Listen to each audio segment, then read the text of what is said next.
Today I effed up by masturbating high at work and passing out. This happened last Thursday, but I'm still very terrified at the thought of this ever getting out.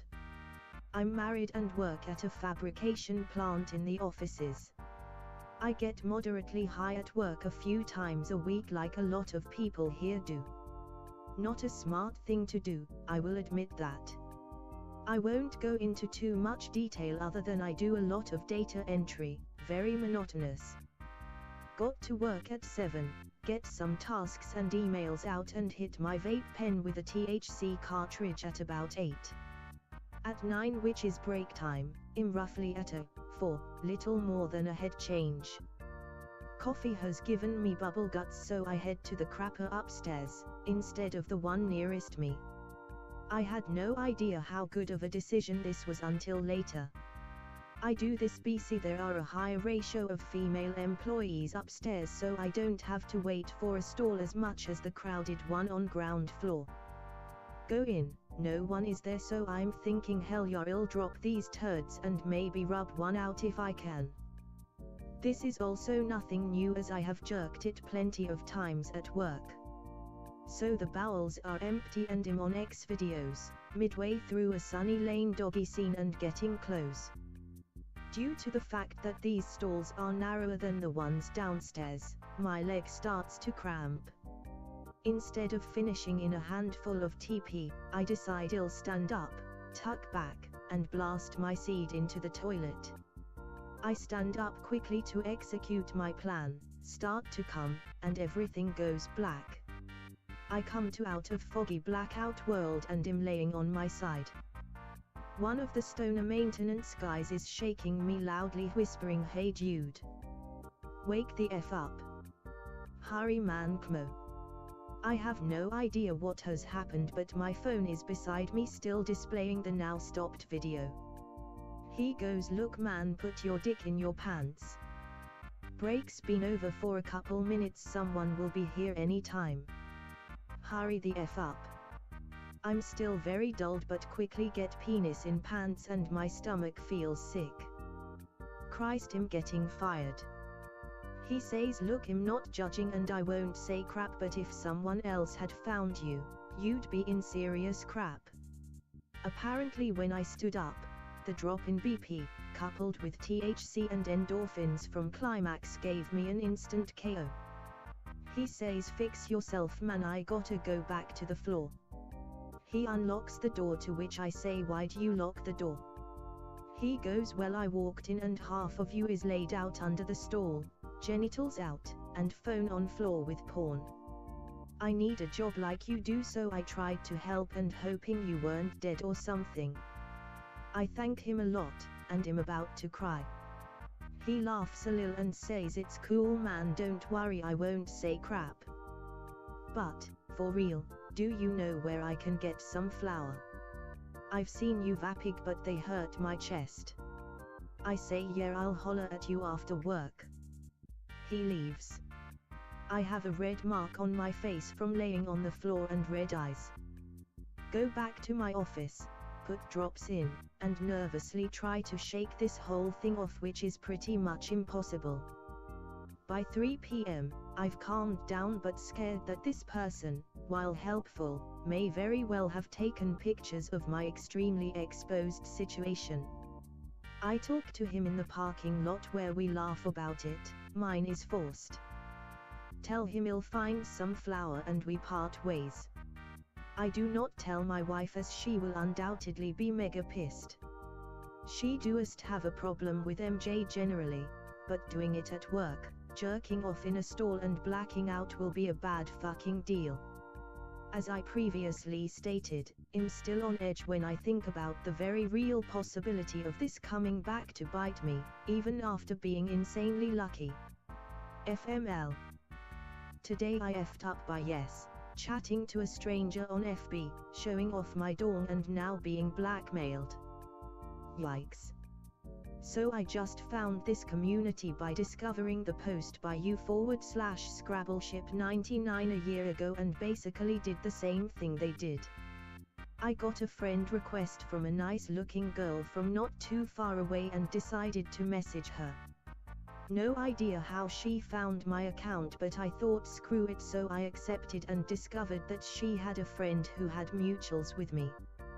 Her page looked somewhat new and seemed plausible, complete with personal info and likes on posts.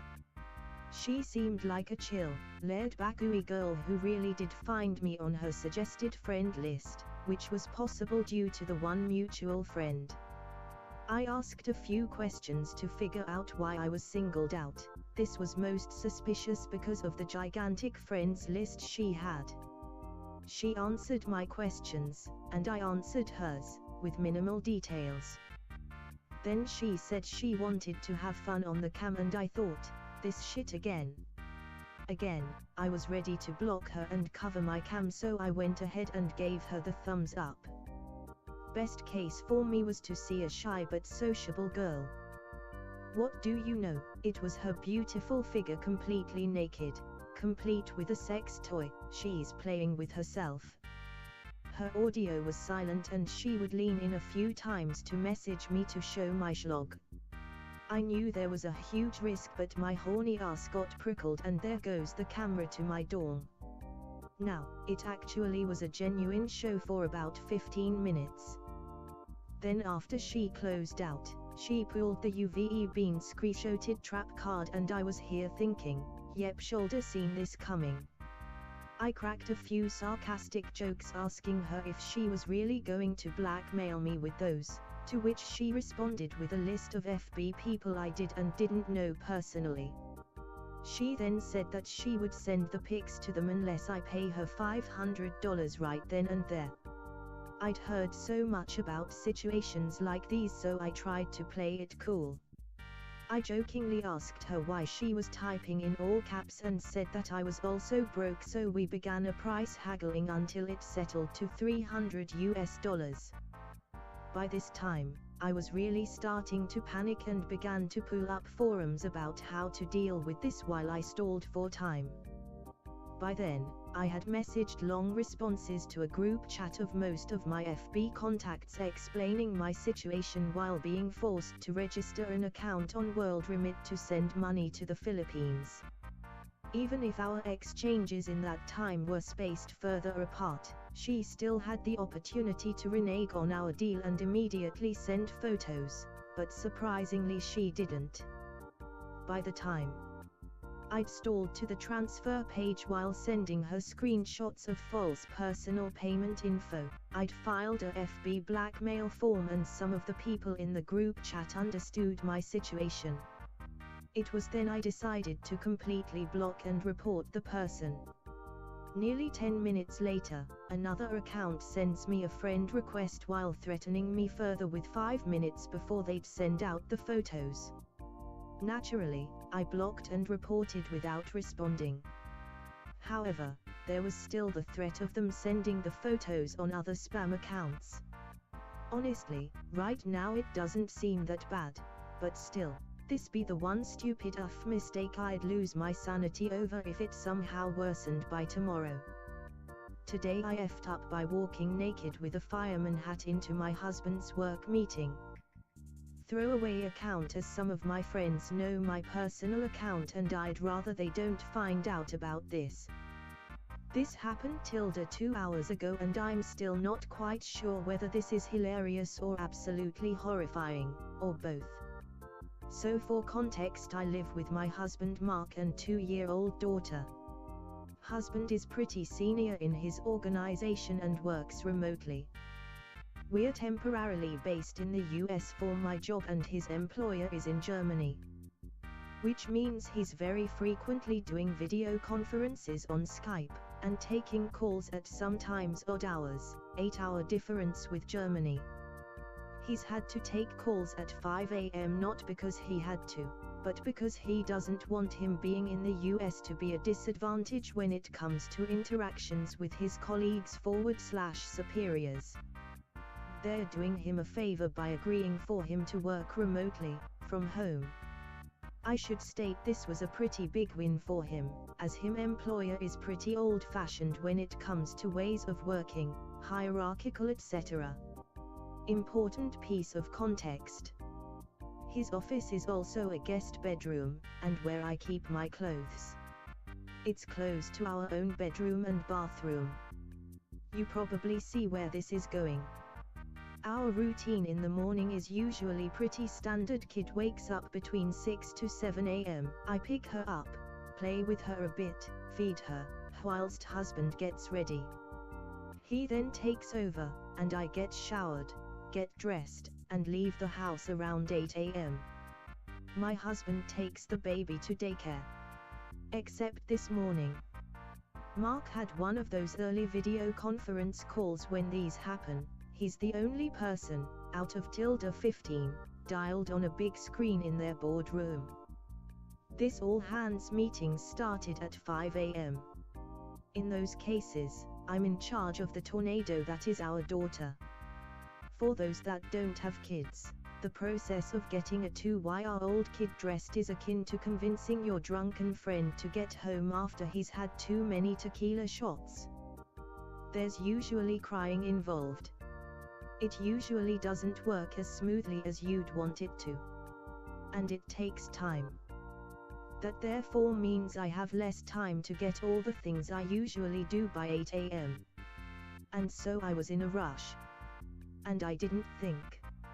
My husband usually reminds me the day before not to play with loud toys next to the office door, or to play music, or to make sure that our daughter doesn't throw a tantrum, etc.